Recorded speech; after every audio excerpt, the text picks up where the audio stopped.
നമസ്കാരം. ലൂസ് ടോക്കിലേക്ക് ഒരിക്കൽ കൂടി സ്വാഗതം. എല്ലാവർക്കും നമസ്കാരം. ചേട്ടാ, ഇന്നലെ ലൂസ് ടോക്ക് എടുക്കാൻ പറ്റിയില്ലായിരുന്നു. കാരണം എൻ്റെ കൂടെയുള്ള അവതാരകരാരും തന്നെ ഇല്ലായിരുന്നു. ഞാൻ ഏകനായി പോയി. മനജിക്ക് ഒരു വളരെ അത്യാവശ്യം വന്നുപോയി. അപ്പോൾ അത് കാരണം ഒഴിവാക്കാൻ പറ്റാത്ത അപ്രതീക്ഷിതമായ ഒരു പക്ഷെ മറുനാടിനെ സംബന്ധിച്ച് വളരെ പ്രധാനപ്പെട്ട ഒരു സംഭവം ആയിരുന്നു ഇന്നലെ. കേരളത്തിലെ രാഷ്ട്രീയപരമായി തന്നെ ഏറെ ഒരു കോളൊക്കെ സൃഷ്ടിച്ച ഒരു സംഭവം തന്നെയായിരുന്നല്ലോ നടന്നത്. ഏതായാലും നമുക്ക് ഇന്ന് ആ വിഷയം അതിൻ്റെ ഫോളോ അപ്പ് നമ്മൾ ചർച്ച ചെയ്യേണ്ടതുണ്ട്. പി.വി. അൻവർ ജാമ്യത്തിൽ ഇറങ്ങി കഴിഞ്ഞിരിക്കുന്നത് അതിന്റെ രാഷ്ട്രീയ ഭാവി എന്താകും എന്നുള്ളതിനെ കുറിച്ചാണ്. പി.വി. അൻവറിനെ സംബന്ധിച്ചിടത്തോളം സത്യത്തിൽ മറുനാടൻ അത് കുറച്ചുകൂടി ഒന്ന് ഇരുന്ന് സംസാരിക്കാൻ പറ്റുന്ന ഒരു വിഷയം തന്നെയാണ്. കാര്യം പി.വി. അൻവർ മറുനാടനെ വേട്ടയാടിയതിന് ഒരു കൈകൾ നമ്മളെ ഏഷ്യയില്ല, നമ്മുടെ ചീഫ് എഡിറ്റർ അടക്കമുള്ള ആളുകൾ നല്ല കാൽ ഉറപ്പിച്ച് നിന്നത് കൊണ്ട് നമ്മളെ ഇതൊന്നും തൊട്ടുപോലും നമുക്ക് വേദന എടുപ്പിച്ചില്ല എന്നുള്ളത് സത്യമാണ്. അതെ, ഞാൻ എല്ലാവരും ഭാവി സംസാരിക്കുന്നതിന് മുൻപ് ഷാൻസാർ ഇട്ട ഫേസ്ബുക്ക് പോസ്റ്റാണ് അത്. 6ാം നിലയിൽ നിന്ന് താഴെ ഇറക്കുമെന്ന് പറഞ്ഞ ആൾ ജയിലിൽ കിടന്നപ്പോൾ എയർപോർട്ടിൽ ഇരുന്ന് കാപ്പി കുടിച്ചുകൊണ്ട് അദ്ദേഹത്തിന്റെ ഒരു ഫേസ്ബുക്ക് പോസ്റ്റ് കണ്ടുകൊണ്ടാണ് ഞാൻ സത്യത്തിൽ വാർത്ത അറിയുന്നത് തന്നെ, തിരക്ക് പിടിച്ചൊരു ദിവസമായതുകൊണ്ട്. എന്തായാലും പി.വി. അൻവറിനെ സംബന്ധിച്ചിടത്തോളം എനിക്ക് മനസ്സിലാവും സഹപ്രവർത്തന സുദർശൻ നമ്പൂതിരി അദ്ദേഹത്തെ അറസ്റ്റ് ചെയ്തവരൊക്കെ ശ്രമത്തിന് ഫലമായി കാക്കനാട് ജയിലിട്ടല്ലോ. അപ്പൊ ഇവരെ ആളുകൾ അദ്ദേഹത്തെ കളിയായിക്കൊണ്ട് ഇങ്ങനെ ഒരു സെല്ലിനകത്ത് ഒരു പൂണിലൊക്കെ ഒരാൾ ഇങ്ങനെ ഓടിഞ്ഞു തുടങ്ങിയിരിക്കുന്നതായിട്ടുള്ള ഒരു മോശം പടവും അന്ന് കേട്ടിരുന്നു. അതായത് തീർച്ചയായിട്ടും ഒരുപാട് ഓൺലൈൻ മാധ്യമങ്ങളിലൂടെ നമ്മളെ ആക്രമിച്ചിട്ടുള്ള ആളുകൾ തന്നെയാണ്. എന്തായാലും അതിന് നിയമപരമായ വഴികളിലൂടെ എല്ലാം കാര്യങ്ങൾ അതിന്റെ വഴിക്ക് പോട്ടെ, നമ്മൾ അതിലേക്ക് കടക്കുന്നില്ല. എനിക്ക് മനസ്സിലാവാത്തത് കേരളത്തിലെ നേതാക്കൾ എല്ലാവരും തന്നെ മറുകണ്ഠം ചാടുന്നത് ഒരു ട്രെൻഡായി മാറിയിരിക്കുകയാണ്. സരിൻ മാറുന്നു, സന്ദീപ് വാര്യർ മാറുന്നു. ഇപ്പോ ഏറ്റവും അധികം കോൺഗ്രസിനെ തെറി പറഞ്ഞുകൊണ്ട് ഇപ്പുറത്തേക്ക് ചാടി ഇതാ അപ്പുറത്തേക്ക് പോകാൻ നിൽക്കുന്ന പി.വി. അൻവറിനെ കാണാം. അല്ല, അവരിൽ പി.വി. അൻവറിന് അവരിൽ നല്ലൊരു വ്യത്യാസമുണ്ട്. അൻവർ പണ്ട് കോൺഗ്രസ് നേതാവായിരുന്നു. അതെ, അത് പിന്നെ കോൺഗ്രസ് വിട്ടുപോയി LDF-നൊപ്പം ചേർന്ന് MLA ആയ ഒരാളാണ്. പക്ഷേ ഈ കഴിഞ്ഞ ദിവസങ്ങളിലൊക്കെ തന്നെ ഉണ്ടായ സംഭവ അദ്ദേഹത്തിൻ്റെ അറസ്റ്റുമായി ബന്ധപ്പെട്ട കാര്യങ്ങളിലൊക്കെ തന്നെ ഒരുപക്ഷെ അത് അൻവർ അദ്ദേഹത്തിൻ്റെ ഒരു രാഷ്ട്രീയപരമായ ഒരു തന്ത്രമായിരുന്നു എന്നാണ് നമ്മളത് കരുതാൻ. അതായത് അൻവറിനെ സംബന്ധിച്ചിടത്തോളം ഇപ്പൊ പാണക്കാട് വരെ എത്തി നിൽക്കുകയാണ്. UDF നേതാക്കളെല്ലാം തന്നെ അൻവറിനെതിരെ അറസ്റ്റ് ഉണ്ടായ സമയത്ത് പ്രതികരിച്ചും രംഗത്ത് വന്നിരുന്നു. ഹസൻ ഉൾപ്പെടെയുള്ള ആളുകൾ എല്ലാവരും തന്നെ. മാത്രമല്ല, പക്ഷേ അതേ സമയത്ത് ഇവിടെ ഒരു പ്രതിസന്ധിയായി ഞാൻ കാണുന്നത് വി.ഡി. സതീശൻ, പ്രതിപക്ഷ നേതാവ് വി.ഡി. സതീശനെതിരെ അതിഭീകരമായ ഒരു ആരോപണങ്ങൾ ഉന്നയിച്ചു. അതിൽ ഏറ്റവും പ്രധാനപ്പെട്ട കള്ളപ്പണം ഒഴുക്കുന്നു കണ്ടെയ്നറിൽ കൊണ്ടുവന്ന് 25 ലക്ഷം രൂപയുടെ കള്ളപ്പണ ആരോപണം ഉൾപ്പെടെയുള്ള കാര്യങ്ങൾ ആരോപിച്ചുകൊണ്ടാണ് അദ്ദേഹം നിന്നത്. അപ്പൊ വി.ഡി. സതീശൻ അംഗീകരിക്കാത്ത സ്ഥിതിക്ക് ഇനി എന്താകും ഭാവി എന്നിരിക്കുന്നിടത്താണ് നമുക്കറിയാം ലീഗിനെ സംബന്ധിച്ചിടത്തോളം കോൺഗ്രസിന്റെ ഒരു ഭൂരിഭാഗവും തീരുമാനങ്ങളിൽ ലീഗ് ഒന്ന് പറഞ്ഞാൽ അതിനെ എതിർത്തൊന്ന് പറയാനുള്ളൊരു അവകാശമൊന്നും കോൺഗ്രസിന് ലഭിക്കാറില്ല. അതുകൊണ്ട് തന്നെ അൻവർ ആദ്യമേ കയറി തന്ത്രപ്രധാനമായ മേഖലയിലേക്ക് കൈവച്ചിരിക്കുന്നു. പാണക്കാടെത്തി സാദിഖ് അലി ശിഹാബ് തങ്ങളെ കണ്ടിരിക്കുന്നു. ആവശ്യം രാഷ്ട്രീയപരമായ ചർച്ചകൾ നടന്നിട്ടില്ല എന്നാണ് അൻവറും പറയുന്നത്. പക്ഷേ സംഭവിച്ചിരിക്കുന്നത് പിന്നെ മലപ്പുറത്ത് ചെന്നിട്ടാണല്ലോ, ലീഗ് നേതാക്കളെ കണ്ടിട്ടാണല്ലോ. ഇവിടെ നമ്മൾ ശ്രദ്ധിക്കേണ്ട ഒരു കാര്യം, ഇപ്പോൾ കോൺഗ്രസിനെ സംബന്ധിച്ച് കോൺഗ്രസ് രണ്ട് അഭിപ്രായം ഉണ്ട്, ഉറപ്പാണ്. കാരണം നമ്മൾ ഈ ചർച്ച റെക്കോർഡ് ചെയ്യുന്നതിന് അല്പം മുമ്പ് തന്നെ ഷൗക്കത്ത് മുഹമ്മദിന്റെ മകനാണ്, കോൺഗ്രസിന്റെ പ്രധാനപ്പെട്ട ഒരു നേതാവാണ്, സ്ഥാനാർത്ഥിയായിരുന്ന ആളാണ്. അദ്ദേഹം പറഞ്ഞു അദ്ദേഹം ഇതിനോട് യോജിപ്പില്ലാത്ത രീതിയിലാണ് സംസാരിച്ചത്. അദ്ദേഹം തെളിച്ച് പറഞ്ഞില്ലെങ്കിലും ഈ അവിടെ നടന്ന മറ്റ് ഒരുപാട് വിഷയങ്ങളിൽ ഈ മഞ്ഞപ്പുറ ആക്രമണവുമായി ബന്ധപ്പെട്ട് നടന്ന ജനകീയ പ്രക്ഷോഭങ്ങളിലൊന്നും തന്നെ അൻവർ പങ്കെടുത്തിരുന്നില്ല എന്ന കാര്യത്തെ ചൂണ്ടിക്കാട്ടി. അപ്പോൾ ഇത് വളരെ പ്രധാനപ്പെട്ട ഒരു കാര്യമാണ്. ഇനി അൻവർ UDF-ലേക്ക് വന്നാൽ തന്നെയും ഏത് സീറ്റ് മത്സരിക്കും എന്നുള്ള പ്രസക്തമായ ചോദ്യം അവിടെ ഉണ്ട്. ചേട്ടനൊന്ന് കാര്യം മനസ്സിലാക്കണം. ഒന്ന്, അൻവർ ഇടതുപക്ഷത്തേക്ക് വരുന്നു. ഇടതുപക്ഷത്ത് നിന്ന സമയത്ത് ഇടതുപക്ഷത്തിന് തലവേദനയാകുന്നു. വ്യക്തികളെ കയറി ആക്രമിക്കുക എന്നുള്ളത്, അതായത് രാഷ്ട്രീയം പറയാതെ വ്യക്തി ആക്രമണം അൻവറിന്റെ ഒരു രീതിയാണ്. അതൊരു രാഷ്ട്രീയ രീതിയൊന്നുമല്ല. അടിസ്ഥാനപരമായിട്ടൊരു ആൾക്കെതിരെയാണ് അൻവർ സംസാരിക്കുന്നത്. ശ്രദ്ധിച്ചിട്ടുണ്ട്. അവരുടെ രാഷ്ട്രീയമോ രാഷ്ട്രീയപരമായിട്ടുള്ള അൻവറിനുള്ള എതിർപ്പുകളോ അതിനെ രാഷ്ട്രീയപരമായി ഒരു സഭ്യമായ രീതിയിലൊന്നുമല്ല, മറിച്ച് വ്യക്തി ആക്രമണം നടത്തുക എന്നുള്ളതാണ് അൻവറിന്റെ രീതി. അപ്പൊ അൻവർ കഴിഞ്ഞ ദിവസം തന്നെ ഈ ഇടതുപക്ഷ മുന്നണി ഇറങ്ങി പിണറായിയുടെ പൂർണ്ണമായിട്ടുള്ള എന്താ പറയുക കൈ എല്ലാം വിട്ടതിന് ശേഷം നടന്നൊരു അഭിമുഖം, എനിക്കൊന്ന് റിപ്പോർട്ടിന് കൊടുത്ത അഭിമുഖത്തിൽ പറയുന്ന ഒരു വാചകമുണ്ട്. പ്രായമാകുമ്പോൾ കുറെ മറവിയൊക്കെ ഉണ്ടാവും, ഞങ്ങളുടെ നാട്ടിൽ ചെന്നി വരിക എന്നാണ് പറയുന്നത്. അതായത് പ്രാദേശികമായി ഉപയോഗിക്കുന്ന ഭാഷകളിലൂടെ രാഷ്ട്രീയ നേതാക്കൾക്കെതിരെ വ്യക്തിപരമായ ആക്ഷേപം നടത്തുന്ന ഒരു രീതി പി.വി. അൻവറിന് ഉണ്ട്. അപ്പം അങ്ങനെയൊക്കെ ഒരുപാട് സംസാരിച്ചിട്ട് ആൾ സത്യത്തിൽ രാഷ്ട്രീയത്തിൽ തുടരാൻ അർഹനാണോ എന്നതൊരു വലിയ ചോദ്യമാണ്. സത്യത്തിൽ അത് ഈ നാട്ടിലെ ജനങ്ങൾ തീരുമാനിക്കേണ്ട ഒന്നാണ്. അല്ല, ഈ മുന്നണിയിലെ ഇപ്പോൾ UDF-ന്റെ ഭാഗമാണ് ഇപ്പം അൻവറിനെ സംബന്ധിച്ച് അൻവറിന് പാർട്ടിയുണ്ട്. അപ്പൊ ഈ പാർട്ടി നാളെ ചെന്ന് UDF-ൽ ചേരുകയും ഇന്ന് അരവണ ഷൗക്കത്ത് വന്നൊരു കാര്യം കൂടെ ഉണ്ട്. ഇനിയും പലരും UDF-ലേക്ക് ഇങ്ങനെ വന്നുകൊണ്ടിരിക്കുകയാണ്. കാരണം അത് അടുത്ത തവണ അധികാരം കിട്ടാൻ സാധ്യത മുൻനിർത്തി പലരും ഇനി അങ്ങോട്ട് വരും എന്നുള്ളതാണ് അദ്ദേഹം ഉദ്ദേശിച്ചത്. പക്ഷേ ഇദ്ദേഹം ഈ UDF മുന്നണിയിലേക്ക് വരികയാണെങ്കിൽ അതിന് ഏത് സീറ്റ് കൊടുക്കുന്നുള്ള ചോദ്യമുണ്ട്. കാരണം നിലമ്പൂർ കോൺഗ്രസിന്റെ സീറ്റാണ്. ആര്യാടൻ മുഹമ്മദ് എന്നുള്ള പ്രമുഖനായ നേതാവ് എത്രയോ വർഷം നിരന്തരമായി ജയിച്ചിരുന്ന ഒരു സീറ്റാണ്. അവിടെ നിന്ന് അദ്ദേഹത്തിന്റെ മകൻ വന്നപ്പോൾ പരാജയപ്പെട്ടത് ആര്യാടൻ ഷൗക്കത്ത്. അന്ന് അൻവർ മത്സരിച്ചു. അപ്പോൾ അവിടെ സംഭവിച്ചത് ഒരുപക്ഷെ അൻവർ കോൺഗ്രസ് തന്നെയായിരുന്നാണ്. അപ്പോൾ കോൺഗ്രസ് അണികൾക്കിടയിൽ സ്വാധീനം ഉണ്ടായിരുന്നിരിക്കാം. പക്ഷെ അങ്ങനെ ആ ഷൗക്കത്ത് പരാജയപ്പെടുന്നു. കഴിഞ്ഞ തവണ VV പ്രകാശ് DC പ്രസിഡന്റ് അദ്ദേഹം അന്തരിച്ചു പോവുകയും ജയിച്ചു. പക്ഷേ ഈ അൻവർ UDF-ലേക്ക് വന്നിട്ട് ഇവിടെ മത്സരിക്കുന്ന ചോദ്യമുണ്ട്. കോൺഗ്രസ് നിലമ്പൂർ സീറ്റ് ഒരിക്കലും വിട്ടുകൊടുക്കില്ല. കാരണം അവിടെ വേറെ ഒരുപാട് നേതാക്കന്മാരുണ്ട്. ഇപ്പോഴും ഷൗക്കത്ത് തന്നെ ഉണ്ട്, അല്ലെങ്കിൽ VS ജോയി ഉണ്ട്, DC പ്രസിഡന്റ് തിരിച്ചു പിടിക്കേണ്ടതുണ്ട്. അവർക്ക് പലരും ഉണ്ട്. നിലമ്പൂർ എന്ന് പറഞ്ഞാൽ ഒന്ന് അത് പ്രദേശം വളരെ വലിയ വ്യാപിച്ചു കിടക്കുന്ന ഒരു മണ്ഡലമാണ്. നിലമ്പൂരിനെ സംബന്ധിച്ചിടത്തോളം ഒന്ന് കാടുമായി വളരെ ഇടപഴകുന്ന ഒരു പ്രദേശമാണ്. അൻവറിനെ സംബന്ധിച്ചിടത്തോളം രാഷ്ട്രീയ കളത്തിൽ നിന്ന് അൻവറിന്റെ പ്രഭാവമൊക്കെ പൂർണ്ണമായും തീർന്നില്ല. ഒന്ന് ഇലക്ഷനുമായി ബന്ധപ്പെട്ട് DMK എന്ന് പറഞ്ഞ പാർട്ടിയുടെ പ്രഖ്യാപനം, ഇലക്ഷനിൽ കെട്ടിവെച്ച കാശ് പോലും കിട്ടാതെയുള്ള അവസ്ഥ, ഇലക്ഷൻ പരിപാടിയിൽ തെരഞ്ഞെടുപ്പ് പ്രചരണത്തിൽ കൂലിക്ക് ആളെ കൊണ്ടുവന്ന വാർത്ത പുറത്തു വന്നത്. അതാണ്. അപ്പൊ അങ്ങനെ സുധീറിനെ നിർത്തുന്ന ഒരു രാഷ്ട്രീയ സാഹചര്യം, അത് പരാജയപ്പെടുന്ന അവസ്ഥ, അതിനേക്കാൾ ഉപരിയായി പിണറായി വിജയനെ പോലൊരു സമുന്നതനായ രാഷ്ട്രീയ നേതാവിന്റെ പിൻബലം നഷ്ടപ്പെടുന്ന ഒരവസ്ഥ. അപ്പോൾ ചുരുക്കത്തിൽ പറഞ്ഞാൽ ഒരു പ്രമുഖ രാഷ്ട്രീയ മുന്നണിയുടെ ഭാഗമായി നിന്നില്ലെങ്കിൽ ഇനി കേരളത്തിൽ ഒരു രാഷ്ട്രീയ ഭാവി ഇല്ല എന്നുള്ള തിരിച്ചറിവ് തന്നെയാണ് അൻവറിനെ ഇതിലേക്ക് നയിച്ചത്. അപ്പോൾ അൻവർ ഇന്നലെ ജയിലിൽ നിന്ന് ഇറങ്ങിയതിന് ശേഷം നടത്തിയ ഒരു പ്രസ്താവനയിൽ അദ്ദേഹം എപ്പോഴും ഈ കരടിയും പൂത്തും ആനയും പോലുള്ള വന്യമൃഗ ശല്യത്തെക്കുറിച്ചും വനാവകാശ നിയമത്തെക്കുറിച്ചും അദ്ദേഹം പറഞ്ഞത് ഇങ്ങനെയുള്ള കാര്യങ്ങൾ നീതി ലഭിക്കാൻ വേണ്ടി ഏത് മുന്നണിയുടെ കൂടെ വേണം ഞാൻ നിൽക്കാൻ തയ്യാറാണ്, അവിടെ വ്യക്തിപരമായ രാഷ്ട്രീയം ഒന്നും നോക്കുന്നില്ല എന്നാണ്. UDF കൈകോർക്കും എന്ന് പറഞ്ഞിട്ടുണ്ട്. UDF കൈകോർക്കുന്ന, പക്ഷെ കൈകോർക്കാൻ UDF കൈ കൊടുക്കണം എന്നുള്ളത് വളരെ പ്രധാനപ്പെട്ട കാര്യമാണ്. പക്ഷെ എനിക്ക് തോന്നുന്നത് പാണക്കാട് നിന്നൊക്കെ കുറച്ച് പോസിറ്റീവായിട്ടുള്ള റിവ്യൂ ആണ് വരുന്നതെന്നാണ്. അങ്ങനെയാണെങ്കിൽ നമുക്കറിയാമല്ലോ UDF-നെ സംബന്ധിച്ചിടത്തോളം എവിടെ നാളെ കിട്ടിയാലും എടുക്കുന്ന ഒരു മുന്നണിയാണ്. പക്ഷെ അവിടെ ഒരു നേരത്തെ പറഞ്ഞൊരു വിഷയമുണ്ട്. സീറ്റ് അത് കൊടുക്കും. നിലമ്പൂർ ഒരിക്കലും കോൺഗ്രസ് വിട്ടു കൊടുക്കില്ല. പിന്നെ ലീഗ് ചെയ്യേണ്ടത് ലീഗിന്റെ ഏതെങ്കിലും സീറ്റ് വിട്ടു കൊടുക്കുക എന്നുള്ളതാണ്.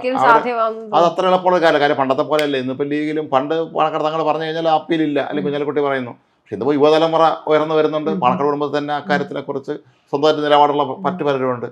അവരെല്ലാം കൂടെ ചേർന്ന് ഇത് പറ്റില്ല എന്ന് പറഞ്ഞാൽ ഈ അൻവർ ശരിക്കും പറഞ്ഞാൽ ഈ രാഷ്ട്രീയ ചതുരംഗം തുടങ്ങിയല്ലോ കുറച്ച് ദിവസമായി. കാര്യം മുഖ്യമന്ത്രി പ്രചരണത്തിന്റെ സമയത്തൊക്കെ തങ്ങൾക്കെതിരെയുള്ള പ്രസ്താവനകളൊക്കെ മുഖ്യമന്ത്രി നടത്തിയ സമയത്ത് അന്നാണ് ഈ മുഖ്യമന്ത്രിക്കെതിരെ അൻവർ ആഞ്ഞടിക്കുന്നത്. പിണറായിസത്തെ തകർക്കാൻ ഇന്നലെ പറഞ്ഞൊരു സ്റ്റേറ്റ്മെന്റ് ആണ്. പിണറായിസത്തെ തകർക്കാൻ ഏതെങ്കിലും ഒരു മുന്നണിക്ക് മാത്രമേ സാധിക്കൂ. നമ്മുടെ വാക്കുകളൊക്കെ തന്നെ അവസാനം അൻവർ കടമെടുത്തു എന്നുള്ളതാണ് അതിന്റെ രസകരമായി. പിണറായി ഉപയോഗിച്ചത് നമ്മളാണ്. അതെ, മറുനാടൻ മലയാളിയുടെ പദമാണ് ഇതെല്ലാം. അപ്പോ പിണറായിസത്തെ തകർക്കണമെന്നുണ്ടെങ്കിൽ അത് ഏതെങ്കിലും ഒരു മുന്നണിയുടെ ഭാഗമായി നിന്നാലേ മനസ്സിലാവും. അപ്പൊ ഇപ്പൊ അദ്ദേഹത്തിന് ആരായി എതിർപ്പ്? പിണറായി എതിർപ്പ്. അതാണ് ഞാൻ പറഞ്ഞത്. വ്യക്തിപരമായ ആക്ഷേപങ്ങൾ, വ്യക്തിപരമായ അടിച്ചമർത്തലാണ് അൻവറിന്റെ ലക്ഷ്യം എന്നുള്ളത് വ്യക്തമാണ് ഇതിനകത്ത്. അല്ല, അതിലൊരു കാര്യം കൂടെ ഉണ്ട്. പക്ഷെ അതിനൊരു രാഷ്ട്രീയ ഭാവി ഉണ്ടാവും. അല്ല, അത് വേറൊരു രസകരമായ കാര്യം കൂടെ ഉണ്ട്. അൻവർ ഒരു രാഷ്ട്രീയക്കാരൻ എപ്പോഴും പാലിക്കേണ്ട ഒരു കാര്യം കൺസിസ്റ്റൻസിയാണ്. ജീവിതത്തിലെ രാഷ്ട്രീയ ജീവിതത്തിൽ എപ്പോഴും അത് പാലിക്കണം. ഇത് അൻവറിന്റെ രാഷ്ട്രീയത്തിൽ നമ്മൾ പലപ്പോഴും കണ്ടിട്ടില്ല. ഇപ്പൊ മുഖ്യമന്ത്രി പിണറായി വിജയനെ അടുത്ത് പരാതിയായിട്ട് ഞാൻ ചെല്ലുന്നു എന്ന് അദ്ദേഹം പറയുകയാണ്. എന്നിട്ട് അദ്ദേഹം വലിയ പറയുന്നു അദ്ദേഹം എനിക്ക് പിതൃതുല്യനായ ഒരാളാണ്, അദ്ദേഹം എന്റെ പരാതി പരിഹരിക്കും, അങ്ങനെ ഇങ്ങനെയൊക്കെ പറയുന്നു. അത് കഴിഞ്ഞ് പിന്നീട് ഏറ്റവും അവസാനം ഇപ്പം പിണറായി വിജയന്റെ ഇരട്ടി തന്തയ്ക്ക് അപ്പന്റെ അപ്പൻ എന്ന് വരെ പറയേണ്ട അവസ്ഥയിലേക്ക് പോകുന്നു. തീർച്ചയായിട്ടും പി ശശിക്കെതിരെയും അതുപോലെ ഈ CPM-ന്റെ പല പ്രമുഖ നേതാക്കൾക്ക് അത് നല്ലത് പറയുകയും പിന്നെ അത് കഴിയുമ്പോൾ അവർ മോശക്കാരെന്ന് പറയുകയും ചെയ്യുന്ന അവസ്ഥ. DMK-യുടെ കുറച്ച് അവരുടെ നയപ്രഖ്യാപനം ചേട്ടൻ ശ്രദ്ധിച്ചിരുന്നു. മലപ്പുറം 2 ജില്ലയാക്കണം പോലുള്ള തികച്ചും അപ്രായോഗികമായിട്ടുള്ള, അതായത് സ്വർഗത്തിൽ നിന്ന് ഇറങ്ങി വന്നിട്ട് പെട്ടെന്ന് ഒരാൾക്ക് ഇവിടെ എന്താണ് നടക്കുന്നത് അറിയാത്ത ഒരാളിൽ നിന്ന് സംസാരിക്കുന്ന പോലുള്ള വിപുലമായിട്ടുള്ള അദ്ദേഹം വ്യാപകമായി അദ്ദേഹം ഈ വർഗീയത ഉപയോഗിക്കുന്നു. തീർച്ചയായിട്ടും അറസ്റ്റ് ചെയ്ത കാര്യത്തിലാണെങ്കിലും എല്ലാ കാര്യങ്ങളിലും. മാത്രമല്ല നമ്മൾ ശ്രദ്ധിക്കുമ്പോൾ അദ്ദേഹം പറയുന്നൊരു കാര്യം, വനഭേദഗതി നിയമം കൊണ്ടുവരുമ്പോഴും എന്തുകൊണ്ട് കെ ശശീന്ദ്രന് പകരം തോമസ് കെ തോമസിനെ ആക്കുന്നില്ല എന്നുള്ളത് അദ്ദേഹം പറയുന്നത് ഈ തോമസ് കെ തോമസ് ക്രിസ്ത്യാനിയാണ്ടാണ് മന്ത്രിയാക്കാത്തതെന്നാണ്. അപ്പൊ അയാൾ ഒപ്പിടില്ലല്ലോ അങ്ങനെ പറഞ്ഞുകൊണ്ട്. മാത്രമല്ല അൻവർ അതിനകത്ത് കൃത്യമായിട്ട് പറയും നടത്തിയ പ്രസ്താവനയിലും ഈ വനാവകാശ വനനിയമം നടപ്പിലാക്കി കഴിഞ്ഞാൽ അത് ഏറ്റവും കൂടുതൽ ബാധിക്കാൻ പോകുന്ന ക്രിസ്ത്യാനികളെയാണ്. അതായത് അതിനകത്തൊരു വർഗീയ സാമുദായിക രൂപീകരണം നടത്തിക്കൊണ്ട് അൻവർ എന്ത് ചെയ്യാണ്? ശരിക്കും പറഞ്ഞാൽ ഒരു എൻ ബ്ലോക്ക് രൂപീകരിക്കാനുള്ള ശ്രമങ്ങളുടെ ഭാഗമാണ്. അപ്പൊ അൻവറിനെ സംബന്ധിച്ച് മാത്രമല്ല, അന്ന് DMK-യുടെ പ്രഖ്യാപന ദിവസം അൻവർ നടത്തിയ പ്രഭാഷണം ഓർക്കുന്നുണ്ടല്ലോ. അത് വളരെ വളരെ വർഗീയമായിട്ടുള്ള ഒരുപാട് പ്രസ്താവനകൾ അന്ന് അൻവർ നടത്തിയിട്ടുണ്ടായിരുന്നു. അപ്പൊ അൻവറിനെ സംബന്ധിച്ചിടത്തോളം രാഷ്ട്രീയം എന്ന് പറഞ്ഞു കഴിഞ്ഞാൽ നമ്മൾ കാണുന്ന പോലെ ഒരു വിഷയം വരുമ്പോൾ അതിൽ തന്റെ അഭിപ്രായങ്ങൾ പറഞ്ഞുകൊണ്ട് അതിന്റെ പ്രോസ് ആൻഡ് കോൺസ് സംസാരിച്ചുകൊണ്ട് അത് നടപ്പിലാക്കിയുള്ള പ്രശ്നങ്ങൾ പറഞ്ഞുകൊണ്ടുള്ള രാഷ്ട്രീയമല്ല. അൻവർ വ്യക്തിപരമായ അധിക്ഷേപങ്ങളും അതിനകത്ത് കമ്മ്യൂണലിസം ചേർക്കുന്ന രീതികളുമൊക്കെ അൻവറിന്റെ ഒരു രീതിയാണ്. അത് അൻവർ ചെയ്യുന്നുണ്ട് എന്ന് തന്നെയാണ് നമുക്ക് ഒരു മാധ്യമ പ്രവർത്തക എന്ന നിലയിലുള്ള മാത്രമല്ല. ഇപ്പൊ UDF തന്നെ പല ഘടകകക്ഷികളും തൃപ്തരല്ല അൻവർ പറയുന്നത്. ഇപ്പൊ RSP അവരെ എതിർത്തിട്ടൊന്നും ഇല്ലെങ്കിൽ പോലും അവരത്ര നല്ല അഭിപ്രായം അല്ല പറഞ്ഞത്. ഷിബു ബേബി അദ്ദേഹം വളരെ കൃത്യമായി അതിന്റെ നിലപാട് വ്യക്തമാക്കിയിരുന്നു. ഈ ഉപ്പിരട്ടനെ കുറിച്ചുള്ള ഒരു ഉദാഹരണം പറയും ചെയ്തു. അപ്പൊ അത് ശരി. പണ്ട് മറ്റേ ഏറനാട് നിയമസഭ ഇലക്ഷൻ സമയത്ത് CPI 25 ലക്ഷം രൂപയ്ക്കാണ് മുസ്ലിം ലീഗിന് സീറ്റ് വിറ്റെന്നൊരു ആരോപണം നടന്നിരുന്നു. അപ്പം ആരോപണം വെളിയം ഭാർഗവനെതിരെ ആയിരുന്നെങ്കിൽ പോലും പ്രതിപക്ഷത്ത് നിന്നത് പൈസ കൊടുത്തത് ആരാണ് എന്നൊരു ചോദ്യം മുസ്ലിം ലീഗിനെതിരെയായിരുന്നു. അപ്പൊ പരോക്ഷമായെങ്കിലും മുസ്ലിം ലീഗിനെയും എന്താ പറയാ, അതായത് അടിസ്ഥാനമില്ലാത്ത ആരോപണങ്ങളാണ്. ഇപ്പൊ വെളിയം ഭാർഗവനെ പോലെ സംശുദ്ധ രാഷ്ട്രീയ ജീവിതത്തിന്റെ മനുഷ്യന്റെ പേരിലൊക്കെ ഇത്തരം ആരോപണങ്ങൾ ഉന്നയിക്കാന്ന് പറയുമ്പോൾ അത് പണം കൊടുത്തത് മുസ്ലിം ലീഗ് ആണെന്നായിരുന്നു എന്നത് വലിയ വിവാദമായിരുന്നു. അപ്പം അൻവർ സത്യത്തിൽ ആരോപണം ഉന്നയിക്കാതെ, അതായത് തെളിവൊന്നും വേണമെന്നില്ല, വായിൽ വരുന്നത് കോതയ്ക്ക് പാട്ടെന്ന് പറയുന്നത് പോലെയാണ് അൻവർ രാഷ്ട്രീയ പ്രഭാഷണങ്ങളൊക്കെ നടത്തുന്നത്. അപ്പൊ തെളിവുകളൊന്നും ആവശ്യമില്ലാതെ ഇങ്ങനെ നിന്ന് സംസാരിക്കുന്ന അവസരത്തിൽ ഇനി അദ്ദേഹത്തിന്റെ രാഷ്ട്രീയ ഭാവി സത്യത്തിൽ UDF കൂടി പരിഗണിച്ചില്ലെങ്കിൽ, നമുക്ക് അങ്ങനെ വിചാരിക്കാം, ഇനി പരിഗണിച്ചില്ലെങ്കിൽ അൻവറിനെ സംബന്ധിച്ച് അൻവർ എന്ന് പറയുന്ന ഒരാൾ അപ്രസക്തനായി മാറുന്ന ഒരു അവസ്ഥയിലേക്ക് മാറും. അത് അൻവർ 2.0 എന്നൊക്കെ അൻവറിന് തന്നെ വേണമെങ്കിൽ വിളിച്ച് കുറെ നാളുകൾ ഫേസ്ബുക്കിലൊക്കെ പോസ്റ്റുകൾ ഇട്ട് കുറച്ച് നാൾ കഴിയുമ്പോൾ അതിലൊക്കെ അപ്പൊ അത് കഴിഞ്ഞ് അൻവറിനെ സംബന്ധിച്ചിടത്തോളം മുന്നണികൾ ഏതെങ്കിലും അൻവറിനെ ഏറ്റെടുത്തില്ലെങ്കിൽ സ്വാഭാവികമായിട്ട് അൻവറിന് മനസ്സിലായി DMK കൊണ്ട് പ്രയോജനമില്ല, ആളുകളെ സ്വാധീനിക്കാനുള്ളൊരു പ്രഭാവമൊന്നും അൻവറിനില്ല. അത് മാത്രമല്ല, ഇനി ഉണ്ടെങ്കിൽ തന്നെ അത് ആ മലബാർ പ്രദേശങ്ങളിൽ മാത്രമുള്ളത്. പാർട്ടി എന്ന് പറയുമ്പോൾ ഒരു സംസ്ഥാന പാർട്ടിയായിട്ട് ഉയർന്നു വരണമെങ്കിൽ അതിന് കൃത്യമായ ജനകീയമായ പോളിസികളും ഭരണഘടനയും എന്നതിനേക്കാൾ ഉപരിയായി മികച്ചൊരു രാഷ്ട്രീയ നേതൃത്വവും നേതാക്കന്മാരും വേണം. നേതാവ് മാത്രം പോരാ, നേതാക്കന്മാരും അണികളും ആവശ്യമുണ്ട്. അപ്പൊ അങ്ങനെ ഒരു ഗ്രാഫിലേക്കൊന്നും ഉയരാൻ അൻവറിന് സാധിക്കാത്ത സ്ഥിതിക്ക് അൻവറെ സംബന്ധിച്ചിടത്തോളം UDF മാത്രമാണ് ഇനി ഒരു രക്ഷ. VD സതീശൻ അനുകൂലിക്കുമെന്ന് തോന്നുന്നുണ്ടോ? എനിക്ക് തോന്നുന്നില്ല. മാത്രമല്ല, ഒരുപക്ഷെ എനിക്ക് തോന്നുന്നു അദ്ദേഹത്തിന്റെ UDF-ലേക്ക് പോയിട്ടുള്ള ഒരു മന്ത്രിമോഹം കാണുമായിരിക്കും. LDF അദ്ദേഹത്തിന് ഒരിക്കലും മന്ത്രിയാൻ പറ്റില്ലെന്ന് അദ്ദേഹത്തിന് മനസ്സിലായിരുന്നു അന്ന്. എനിക്ക് തോന്നുന്നു ഒരുപക്ഷെ V അബ്ദുറഹ്മാനെ മന്ത്രിയാക്കിയ സമയത്ത് തന്നെ മന്ത്രിയാക്കിയില്ല എന്നുള്ള പരിഭവം അദ്ദേഹത്തിന് ഉണ്ടായിരുന്നു എന്ന് തോന്നുന്നു അന്ന്. കാര്യം അബ്ദുറഹ്മാൻ കോൺഗ്രസ്സുകാരനായിരുന്ന ആളാണ്, പിന്നെ പാർട്ടി വിട്ട് CPM ഇടതുപക്ഷത്തിനൊപ്പം ചേർന്നതാണ്. അപ്പോൾ അതുപോലെ ഈ നിലമ്പൂർ പോലെയുള്ള ഒരു കോൺഗ്രസിന്റെ ശക്തി കേന്ദ്രത്തിൽ നിന്ന് 2 തവണ അതിന് ജയിക്കാൻ കഴിഞ്ഞത് ഒരുപക്ഷെ ഒരു പരിധിവരെ കോൺഗ്രസ് പാർട്ടിയുടെ വോട്ട് കൊണ്ട് തന്നെ ആയിരിക്കും എന്ന് നമ്മൾ പ്രതീക്ഷിക്കണം. അപ്പോൾ ആര്യടം മുഹമ്മദിനെ പോലുള്ള ഒരു വളരെ പ്രബലനായ നേതാവ്, നമ്മളൊരു കാര്യം മനസ്സിലാക്കേണ്ടത്, നാളെ ആര്യടം ഷൗക്കത്ത് LDF സ്ഥാനാർത്ഥിയായി ഇല്ലെന്ന് ആരുണ്ട്? സപ്പോസ് ഇദ്ദേഹത്തിന് അൻവറിനെ പിടിച്ച അവിടെ കോൺഗ്രസിന്റെ UDF-നെ സ്ഥാനാർത്ഥിയാക്കിയാൽ അവർ തിരിച്ച് ആര്യടന്റെ കുടുംബത്തിൽ നിന്ന് ഒരാളിനെ സ്ഥാനാർത്ഥിയാക്കില്ലെന്ന് ആര് കണ്ടു? CPM-നെ സംബന്ധിച്ച് അവർ ഇത്തരം കാര്യങ്ങൾ അവര് ആരാരും തോൽപ്പിക്കുന്ന നീക്കങ്ങൾ നടത്തുന്നവരാണ്. അതെ അതെ അതെ, അവർക്ക് മുന്നും പിന്നെ നോക്കാനില്ലാത്തൊരു സ്ഥിതിയാണുള്ളത്. പക്ഷെ അൻവറിനെ സംബന്ധിച്ചിടത്തോളം പഴയ രീതിയിലൊരു വിജയമൊന്നും ഇനി അത് കോൺഗ്രസിലാണെങ്കിൽ ഇപ്പോൾ, കാര്യം ഇനി ഇപ്പോഴത്തെ ഒരു ട്രെൻഡ് അനുസരിച്ച് തെരഞ്ഞെടുപ്പിൽ കോൺഗ്രസിന് ഒരു മുൻതൂക്കം കിട്ടാനുള്ള സാധ്യതകൾ ഉണ്ടെങ്കിൽ പോലും ഞാൻ മനസ്സിലാക്കുന്നത് കോൺഗ്രസ് ആ രീതിയിലാണ്. അവർ ഇപ്പൊ തന്നെ പ്ലാനിങ്ങുകളൊക്കെ ആരംഭിച്ചു കഴിഞ്ഞു. അങ്ങനെയാണെങ്കിൽ ഇപ്പൊ തന്നെ മുഖ്യമന്ത്രി തീരുമാനിച്ച സ്ഥിതിക്ക് MLA സ്ഥാനാർത്ഥികൾ ആരൊക്കെയാണെന്നതും തീരുമാനമായിട്ടുണ്ടാവും. അപ്പോൾ സ്വാഭാവികമായിട്ടും UDF-നെ ചീത്ത പറഞ്ഞ് മറ്റൊരു മുന്നണിയിൽ പോയി അവിടുന്ന് തിരിച്ചു വന്ന് ഇപ്പോഴും എല്ലാവരും ചീത്ത വിളിച്ച ഒരാൾക്ക് ഒരു പ്രധാനപ്പെട്ട ഒരു മണ്ഡലം കൊടുക്കുമെന്നുള്ള അതാണ് ഒരു ഷുവർ സീറ്റ് കൊടുക്കുക എന്നുള്ളത് പറഞ്ഞാൽ അത്ര എളുപ്പമുള്ള കാര്യമായാലും ഇത് മുന്നണിയിൽ വലിയ ചർച്ചാ വിഷയമാകും. മാത്രമല്ല അപ്പോൾ അൻവറിന്റെ ഈ മറ്റേ പാർക്കുണ്ടല്ലോ, വാട്ടർ തീം പാർക്ക്, കക്കടാമ്പുകയില്ല, ഇതിനൊക്കെ എതിരെ അതിശക്തമായി പോരാടിയത് കോൺഗ്രസ് നേതാക്കളാണ്. അങ്ങനെയുള്ള ഒരു പാർട്ടിയുടെ നേതാക്കൾ നാളെ പറയാണ് ഇന്നോട്ട് ഇദ്ദേഹം ഞങ്ങളുടെ നേതാവാണ് എന്ന് പറഞ്ഞ് അവരിറങ്ങിയാൽ ഇറങ്ങില്ല. പലരും വിളിച്ചാൽ അവരിറങ്ങില്ല. അതൊരു സത്യമാണ്. രാഷ്ട്രീയത്തിൽ എപ്പോഴും നമ്മുടെ താഴെത്തട്ടിലെ അണികളുണ്ടല്ലോ, അവർ പാവങ്ങളാണ്, അവർ നല്ല മനുഷ്യരുമായിരിക്കും. പക്ഷെ അവർ ഒരു പക്ഷേ നേതാക്കന്മാർക്ക് അവനവൻ്റെ കാര്യം കാണാൻ കാണും എന്തെങ്കിലും. പക്ഷേ സാധാരണ ആളുകൾക്ക് അങ്ങനെയൊന്നുമില്ല. പലപ്പോഴും ഇവർ പിന്നെ അവരെ പ്രതിഷേധം രേഖപ്പെടുത്താറുള്ളത് വോട്ട് ചെയ്താണ്. അതാണ് കഴിഞ്ഞ ലോക്സഭാ തെരഞ്ഞെടുപ്പിൽ കണ്ണൂരിൽ CPM ശക്തി കേന്ദ്രങ്ങളിലും പാർട്ടി ഗ്രാമങ്ങളിലും സുധാകരൻ ലീഡ് ചെയ്തത്. അത് വ്യക്തമാണ്. അതായത് അടിസ്ഥാനപരമായി ജനങ്ങൾക്കൊരു താല്പര്യം കുറയുന്നത് തീർച്ചയായിട്ടും അത് റിഫ്ലക്ട്, അത് ഇരു മുന്നണികളും പഠിച്ചെന്നാണ് ഞാൻ മനസ്സിലാക്കുന്നത്. കഴിഞ്ഞ ലോക്സഭാ തെരഞ്ഞെടുപ്പിലും നിയമസഭാ തെരഞ്ഞെടുപ്പിലും ബൈ ഇലക്ഷൻ സമയത്തും ജനങ്ങൾ ഇപ്പം സരിന്റെ വിഷയം തന്നെ നമുക്ക് പരിശോധിക്കാം.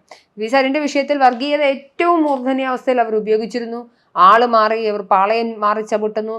അവിടെ രാഷ്ട്രീയമല്ല സംസാരിച്ചത്, വ്യക്തിവിരോധം മാത്രമാണ് സരിന്റെ പ്രകടനത്തിൽ ഉടനീളം ഉണ്ടായിരുന്നത്. അതേസമയം പെട്രോൾ വിവാദം ഉൾപ്പെടെയുള്ളങ്ങൾ കണ്ടതാണ്. അപ്പം അവർ പാഠം പഠിച്ചൊരു കാര്യം, രാഷ്ട്രീയം സംസാരിക്കണം. ജനങ്ങൾ രാഷ്ട്രീയം അറിയുന്നവരാണ്, ജനങ്ങൾ രാഷ്ട്രീയം ചർച്ച ചെയ്യാൻ ആവശ്യപ്പെടുന്നവരാണ്. അവർക്ക് അടിസ്ഥാനപരമായിട്ട് അവരുടെ ആവശ്യങ്ങൾ നടപ്പിലാക്കാൻ, ജനകീയമായി അവരുടെ അവകാശങ്ങൾ നടപ്പിലാക്കി കൊടുക്കാനുള്ള നേതാക്കളെയാണ് ആവശ്യം. അപ്പം അതിൻ്റെ ഒരു റിഫ്ലക്ഷൻ, ഇപ്പം എന്തുകൊണ്ടാണ് BJPക്ക് തിരിച്ചടി ഉണ്ടാവുന്നൊരു ചോദ്യമുണ്ട്. ജനകീയമായ നേതാക്കന്മാരില്ല എന്നുള്ളത് തന്നെയാണ് പ്രധാനപ്പെട്ട കാര്യം. അപ്പൊ ജനകീയമായ നേതാക്കന്മാർ, നേതൃത്വം ജനങ്ങളുടെ ആവശ്യങ്ങൾ പരിഗണിച്ചുകൊണ്ടുള്ള പോകുമുണ്ടായില്ലെങ്കിൽ അത് മുന്നണികളെ സംബന്ധിച്ച് തീർച്ചയായും അത് ബാക്ക്ലാഷ് ആകും, തിരിച്ചടി ഉണ്ടാകും എന്ന കാരണത്തിനകത്ത് അവർ പാഠം പഠിച്ചു കഴിഞ്ഞിരിക്കുന്നതാണ് ഞാൻ മനസ്സിലാക്കുന്നത്. ഏറ്റവും കുറഞ്ഞ പക്ഷം CPM-ഉം UDF-ഉം എങ്കിലും. അങ്ങനെ ഒരു ഘട്ടത്തിൽ PV അൻവറിനെ പോലുള്ള ആളുകൾ വന്നാൽ അതൊരു ബാധ്യതയാകാനേ സാധ്യതയുള്ളൂ. അത്രേ ഉള്ളൂ, ഒരു ബാധ്യത. അതാണ് വാക്ക്. PV അൻവർ അവർക്കൊരു ബാധ്യതയായിരിക്കും UDF-ന്, അതൊരു സംശയമാണ്. കാരണം അൻവർ അവിടെ എത്തിയിട്ട് അൻവർ ഈ പറഞ്ഞ പോലെ LDF-ൽ നമുക്കറിയാം അവിടെ അധികം ബാധ്യത നാവാനൊന്നും പറ്റില്ല. എന്നാൽ അവർ അനുവദിക്കില്ല ഒരിക്കലും. പിണറായി പോലുള്ള ആളുള്ളിടത്തോളം കാലം അതൊന്നും അവർ അനുവദിക്കില്ല, അവർ കർക്കശമായി നേരിടുക. ഇപ്പുറത്ത് അങ്ങനെയല്ലേ, ഒരു കുറച്ചുകൂടെ ലിബറലാണ്. അപ്പോൾ അതുകൊണ്ട് അത് പക്ഷേ അത് മുന്നണി ബന്ധങ്ങളെയൊക്കെ തന്നെ ബാധിക്കാനുള്ള എല്ലാ സാധ്യതയുണ്ട്. മാത്രമല്ല അൻവർ വളരെ തന്ത്രശാലിയായ ഒരു രാഷ്ട്രീയക്കാരനായിട്ടാണ് ഈ ദിവസങ്ങളിൽ നമ്മൾ കാണുന്നത്. കാരണം അന്ന് ഇപ്പം ADGP MR അജിത് കുമാറിനും മറ്റുമൊക്കെ എതിരെ, അല്ലെങ്കിൽ അവിടുത്തെ ജില്ലാ പോലീസ് സൂപ്രണ്ടിനെതിരെ നിരന്തരമായി പത്രസമ്മേളനം നടന്ന ദിവസങ്ങളിൽ അൻവർ ലൈം ലൈറ്റ് നിറഞ്ഞു നിൽക്കുകയായിരുന്നു. ദിവസം രാവിലെ അൻവർ പത്രസമ്മേളനം നടന്നു, എല്ലാ ചാനലുകളും കൊടുക്കുന്നു, അൻവർ താരമാവുന്നു. പക്ഷേ ഈ കഴിഞ്ഞ ഉപതെരഞ്ഞെടുപ്പ് കഴിഞ്ഞതിന് ശേഷം പിന്നെ അൻവർ നമ്മൾ കേൾക്കുന്നില്ലായിരുന്നു. അതങ്ങ് തീർന്നു. കാരണം അൻവറിന്റെ പ്രസ്ഥാനത്തിന് യാതൊരു ശക്തിയുമില്ല എന്ന് തെളിയിച്ചായിരുന്നു ഉപതെരഞ്ഞെടുപ്പ്. അത് കഴിഞ്ഞ് അൻവർ ഇപ്പം വീണ്ടും ഈ കഴിഞ്ഞ ദിവസം ഈ ആന ഇറങ്ങിയ വിഷയം തന്നെയുണ്ട്. ശരിക്കും പറഞ്ഞാൽ ഞാൻ മനസ്സിലാക്കുന്നത് ഇദ്ദേഹത്തിന് ആന ചവിട്ടിക്കൊന്നത് ഉൾക്കാട്ടിൽ വെച്ചാണ് എന്ന് തന്നെയാണ് തോന്നുന്നത്. കാരണം ആന നാട്ടിൽ ഇറങ്ങിയല്ല ആക്രമിച്ചെന്ന് തോന്നുന്നു. മാത്രമല്ല അവിടെ ആന മാത്രമല്ല, അവിടെ കടുവയും പുലിയും സകല മൃഗങ്ങളും പുറകെ ഇറങ്ങി നടക്കുന്നുണ്ട്. വലിയ പ്രസ്താവന. ഈ കാട് പെരുകുന്നുണ്ട്, കാട്ടിൽ നമുക്ക് അതൊക്കെ മനസ്സിലാവും. ഒരുപാട് ഈ വനാതിർത്തികളോട് ചേർന്ന് നിൽക്കുന്ന ഇടങ്ങളിൽ കാട്ടാന ശല്യവും മൃഗങ്ങളുടെ ശല്യവും കൃഷി നശിപ്പിക്കലും ഒക്കെ ഉണ്ട്. ഇപ്പം ലീഗ് നേതാക്കളെ കാണാൻ പോയത് വനാവകാശ നിയമത്തിനെതിരെ സംസാരിക്കാനാണെന്നുള്ള തൊടുന്യായങ്ങളൊക്കെ പറഞ്ഞു കഴിഞ്ഞാൽ അത് വിശ്വസിക്കാൻ മാത്രം മണ്ടന്മാരൊന്നുമല്ല ബാക്കിയുള്ള ആളുകൾ.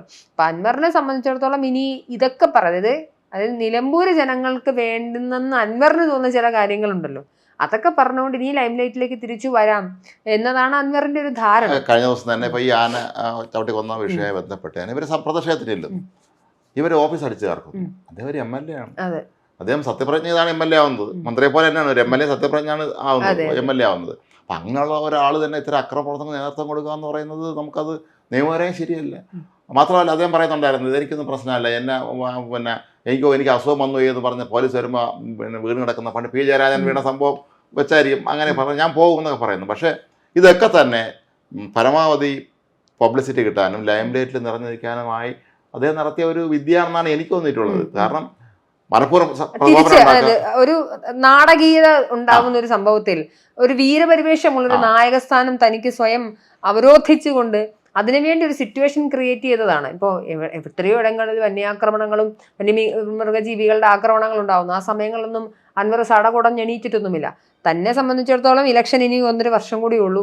ഇനിയെങ്കിലും പിടിച്ചില്ലെങ്കിൽ ഏതെങ്കിലും മുന്നണിയുടെ കപ്പലിൽ കയറിയില്ലെങ്കിൽ രക്ഷയില്ലെന്നറിയാം.